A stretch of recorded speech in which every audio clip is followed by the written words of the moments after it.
इन्होंने आज तक उर्दू के लिए कोई कार्य नहीं किया। सिर्फ ये स्टेज पर जाते हैं और जोशीले भाषण को देते हैं और मुस्लिमों से ताली बजवाते हैं, वोट डलवाते हैं, सरकार में आते हैं और उस दिन से कसम खा लेते हैं कि हम मुसलमानों के लिए कोई काम ही नहीं करें। तो अब क्या ऐसा विचार आया कि अब लगा कि नहीं, अब आजसू का दामन जो है थाम लेना चाहिए?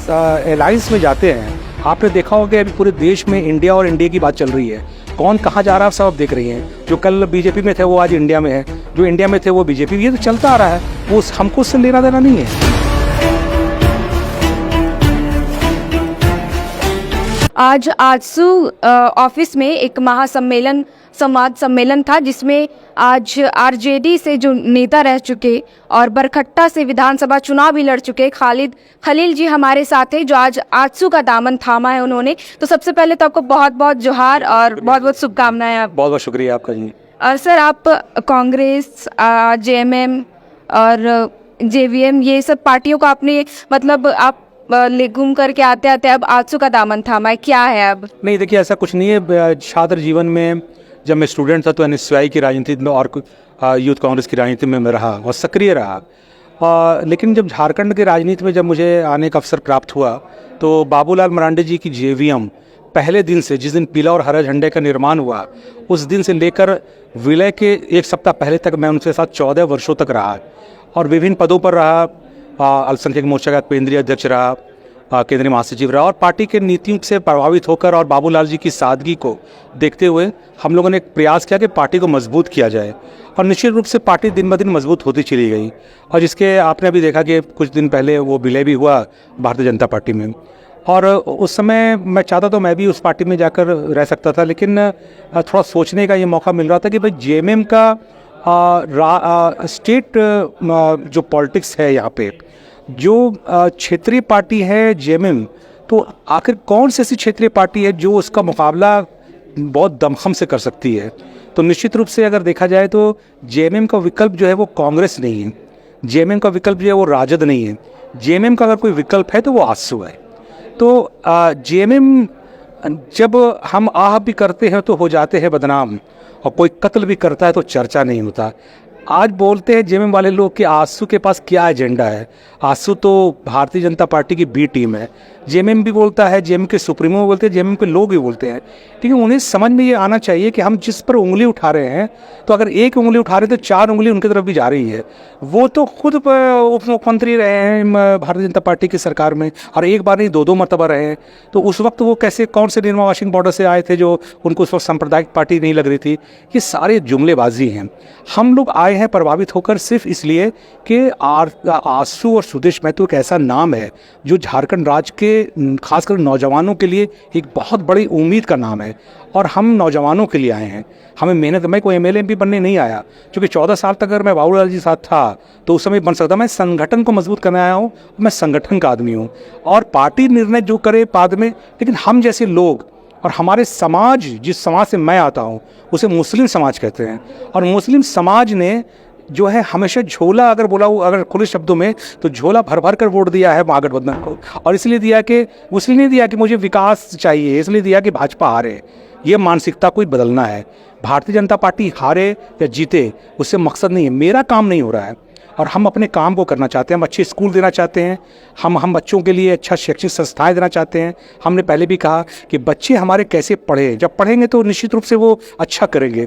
तो ये सारी चीज़ों को देखते हुए अल्पसंख्यक समाज को मैं जोड़ना चाहता हूँ आजसू में, इसलिए कि आजसू आने वाले दिनों के लिए एक अच्छा कार्य करेगी। और निश्चित रूप से मुझे लगता है कि सुदेश महतो जी के नेतृत्व में एक अच्छा माहौल बनेगा। और ये जो गलतफहमी ये लोग पाले हुए हैं कि हर हाल में मुस्लिम वोट देगा, अब मुझे लगता है कि थोड़ी अगर हम लोग मेहनत करें, और मैं आपके इस मीडिया के माध्यम से मैं ये ज़रूर कहना चाहूँगा अपने बुद्धिजीवियों से, जो मेरे समाज के बुद्धिजीवी हैं, अब उन्हें भी आगे आना होगा और इनके करतूतों को, काले करतूतों को, जो सरकार में बैठे हुए लोग हैं ये क्या कर रहे हैं, इनसे पूछा जाए, सवाल किया जाए कि आज तक कोई भी कार्य इन्होंने ऐसा नहीं किया जिसे गर्व से मुस्लिम समाज को बोल सकें कि मैंने तुम्हारे लिए कार्य किया है। सब हर जगह, हर संस्था इनका बस से बदतर हालत है। इन्होंने आज तक मदरसा बोर्ड नहीं बनाया, इन्होंने आज तक वक्फ के संपत्तियों का बोर्ड नहीं बनाया, इन्होंने आज तक उर्दू के लिए कोई कार्य नहीं किया। सिर्फ ये स्टेज पर जाते हैं और जोशीले भाषण को देते हैं और मुस्लिमों से ताली बजवाते हैं, वोट डलवाते हैं, सरकार में आते हैं और उस दिन से कसम खा लेते हैं कि हम मुसलमानों के लिए कोई काम ही नहीं तो करें। आपका कहना है कि जो अभी सत्ता में जो सरकार जिसकी है वो सिर्फ अल्पसंख्यकों को एक वोट बैंक की तरह यूज कर रहा है। पर अभी आजसू को एक तरह से मतलब कि भारतीय जनता पार्टी भी कह सकते नहीं, हैं, बिल्कुल। तो भारतीय जनता पार्टी भी तो यही आप लोग अल्पसंख्यकों को एक तरह से कहा जाता है कि वो वोट बैंक की तरह यूज किया जाता है। पहले तो मैं कोई सवाल को मैं ठीक करने कहूँगा कि भारतीय जनता आंसू को भारतीय जनता पार्टी आप कैसे कहेंगी? भारतीय जनता पार्टी का एजेंडा अलग है, भारतीय जनता पार्टी का मैनिफेस्टो अलग है, भारतीय जनता पार्टी की विचारधारा अलग है, आंसू की विचारधारा अलग है। आंसू तो कभी भी भारतीय जनता पार्टी की विचारधारा के साथ नहीं है। हम अगर कोई अलायंस में जाते हैं, आपने देखा होगा अभी पूरे देश में इंडिया और इंडिया की बात चल रही है, कौन कहाँ जा रहा है सब आप देख रही हैं। जो कल बीजेपी में थे वो आज इंडिया में है, जो इंडिया में थे वो बीजेपी, ये तो चलता आ रहा है, वो हमको उससे लेना देना नहीं है। हमें झारखंड राज्य को बचाने के लिए आगे आना है। और ये बात बिल्कुल जहन से जो आपके जहन में बात चल रही है कि हर हाल में बीजेपी ही आंसू है और आंसू ही बीजेपी है, ये बिल्कुल गलत है। इसलिए कि ऐसा गठबंधन अलग चीज़ हो गई। ऐसा ही कुछ बिहार के लोग भी देख रहे थे। जब शुरू में जदयू का गठबंधन हुआ भाजपा से तो लगा ऐसा कि अब जदयू में तो कोई रहेगा नहीं, लेकिन जदयू में आपको मैं बताऊं कि 3 राज्यसभा में मुस्लिम जदयू ने भेजा। एमएलए करीब मुझे लगता है दर्जनों एमएलए मुस्लिम भाजपा गठबंधन से बने। तो ऐसा नहीं है, हम पहले आए तो सही। आज ये यहाँ कुर्सियाँ लगी हैं इस दफ्तर में, कुर्सियों पर जब हम बैठेंगे तब ना कोई दूसरा नहीं बैठेगा।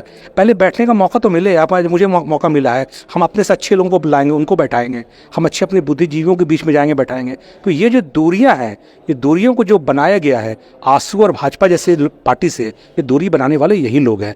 सारे गुनाह सारे पाप तो इन्होंने किया है, सारी गंदगी तो इन्होंने फैलाया है, सारा चीज़ हम कर्जदार आंसू थोड़ी है। आंसू को हम बोल सकते हैं कि हमारा कर्जा लिया है, मुसलमानों का कितना वोट लिया है, सारा वोट तो ये लोग लेते हैं। डुमरी विधानसभा में उपचुनाव हुआ, आंसू ने 90,000 लगभग वोट लाया, मुस्लिम समाज ने जेमिंग को दे दिया, लेकिन कुछ काम ये नहीं करेंगे। हम आह्वान करते हैं कि अब जो वक्त है, अब जो समय है, हम ये कोशिश करेंगे कि मुस्लिम समाज जो है वो समझदारी से काम ले। बहुत बड़ा अस्तित्व का सवाल है 2024 झारखंड को बचाने के लिए। हम सब आंसू को मजबूत करेंगे। आंसू गठबंधन में किसी के साथ रहे वो अलग मैटर है, पहले आंसू को मजबूत करना हमारी प्राथमिकता है। खालिद जी, ये 2024 के विधानसभा चुनाव में भी इसका असर पड़ेगा क्या, आपका शामिल होना आज से? देखिए, मेरा असर क्या पड़ेगा नहीं पड़ेगा वो तो अलग है, लेकिन एक बात मैं ये बताऊं कि जो आप देख रहे हैं हर जगह जब चुनाव होता है तो एक जो मत है वो अल्पसंख्यक का मत, ये कथित सेकुलरिज्म का जो चोला पहने हुए हैं, इनको लगता है ये तो मेरा बपौती है, ये तो मुझे वोट देंगे, इस पर सेंधमारी करना है। मैडम, सेंधमारी नहीं करेंगे तो ये लोग तो ठगते हुए चले आ रहे हैं ना। हमारे बाप दादाओं को ठगा, हमें ठगा, अब हमारे जो नस्ल है उनके लिए हम मेहनत करेंगे। और आपको बताऊं कि कोई एक व्यक्ति जब निकलता है तो अगर उसकी ईमानदारी हो, अगर सच्चाई हो और निष्ठा हो तो निश्चित रूप से वो कामयाब होगा। असफलता एक चुनौती है, स्वीकार करो, क्या कमी रह गई देखो और सुधार करो। कुछ किए बिना ही जय जयकार नहीं होती और कोशिश करने वालों की कभी हार नहीं होती। अच्छा, लगातार जो अल्पसंख्यक से मतलब कि आजसू का दामन तो कभी बीजेपी का दामन थामे जा रहे, क्या है वजह? देखिए, अल्पसंख्यक का बीजेपी के दामन के बारे में तो मैं नहीं जानता, लेकिन आंसू के बारे में ये ज़रूर बताऊंगा कि आंसू के जो सुप्रीमो सुदेश महतो जी हैं, ये विवादित नहीं रहे हैं। इनका विवाद से कोई दूर ताल्लुक नहीं है। किसी भी आप कोई भी मैटर पर नहीं बोल सकते कि इन्होंने कोई ऐसा बयान दिया हो जो मुस्लिम को ठेस पहुंचा हो। हाँ, ये हम लोग कसूरवार है कि हमने दोस्ती नहीं। उन्होंने कहा कि अगर खालिद भाई आप आए हैं अगर 1 कदम, तो सुदेश महतो 10 कदम बढ़कर गले लगाने को तैयार है और वो दिख रहा है। तो निश्चित रूप से हमारे जैसे बहुत सारे लोग हैं पूरे झारखंड राज्य में, हम उन्हें ढूंढेंगे, निकालेंगे। हमारे समाज के जो रत्न हैं उनको निकाल कर ये कहेंगे कि तुम्हारा भला महागठबंधन के लोग नहीं बल्कि आंसू गठबंधन के लोग करेंगे। क्या ऐसा विचार आया कि अब लगा कि नहीं, अब आजसू का दामन जो है थाम लेना चाहिए? ये विचार दिल्ली में भी कुछ लोगों को लगा था कि बहुत बड़ी राष्ट्रीय पार्टी बीजेपी और आपके कांग्रेस थी, लेकिन जब अच्छी नीतियों के साथ जब लोग आते हैं तो आपने देखा कि वहाँ पर एक तरफा जो है एक स्टेट का एक जो है पॉलिटिकल पार्टी आम आदमी पार्टी, उन्होंने काफ़ी कुछ अच्छा किया। तो जब लोग अच्छा करते हैं तो लोग दिखता कि अच्छा कर रहे हैं। ठीक उसी तरह से आपने देखा होगा कि कांग्रेस एक ज़माने में और कांग्रेस बंगाल में भी बहुत ज़बरदस्त किया, लेकिन आज ममता बनर्जी ने भी स्टेट पॉलिटिक्स ही किया। तो उसी तरह से हमारी भी विचारधारा, हम आगे का विज़न देख रहे हैं कि हम यहाँ पे चाहते हैं कि जिस तरह से एक मजबूत पार्टी हमारी ममता दीदी का वहाँ पे है, चाहे और सब जगह है, अखिलेश जी का है, चाहे राजद बिहार में है, यहाँ पर मैं चाहता हूँ हम लोग की कोशिश रहे, क्योंकि जेएमएम से अब कोई रिश्ता नहीं है। जेएमएम अब दूर दूर तक जेएमएम एक कॉरपोरेट सेक्टर की तरह काम कर रही है। जेएमएम के आसपास सारे लोग कोकस लोग भरे हुए हैं, ऐसे लोग हैं जो सिर्फ और सिर्फ खनिज संपदा को लूटे। क्या करें, जल जंगल ज़मीन को लूट कर इन लोग ख़त्म कर चुके हैं। इनको बचाने के लिए हम चाहते हैं कि एक पॉलिटिकल पार्टी, हम सब जैसे लोग, नौजवान लोग मिलजुल कर इस पार्टी को मजबूती प्रदान करें और एक मजबूत सशक्त पार्टी ऐसा बनाएं। जब हम मजबूत रहेंगे तो सारी पार्टी हमसे हाथ मिलाने को तैयार है। बहुत बहुत धन्यवाद।